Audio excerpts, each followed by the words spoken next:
இன்றைக்கான மினி விலாகில் சூப்பரான வெண்பொங்கல் எப்படி செய்கிறதுன்னு பார்க்கலாம் வாங்க. அதுக்கு ஃபஸ்ட்டு ஒரு ப்ரெஷர் குக்கரில் 2 கிளாஸ் பச்சரிசி எடுத்துக்கோங்க, 1 கிளாஸ் சிறுபருப்பு எடுத்துக்கோங்க. ஃபஸ்ட்டு நல்லா கழுவிட்டு ஒரு 6 கிளாஸ் தண்ணி சேர்த்துக்கோங்க.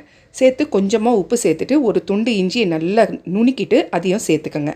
சேர்த்து ஒரு 5 விசில் மீடியம் ஃப்ளேமில் வச்சு விட்டுருங்க.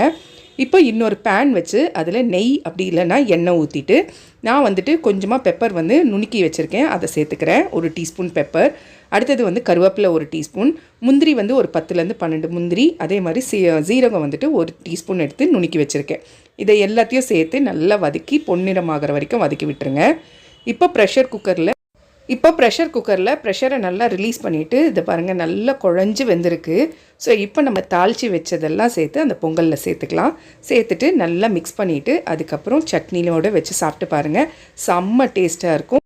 அவ்வளோதான், சூப்பரான வெண்பொங்கல் ரெடி. சட்னி சாம்பாரோட செம்ம டேஸ்ட்டாக இருக்கும். ட்ரை பண்ணி பாருங்கள்.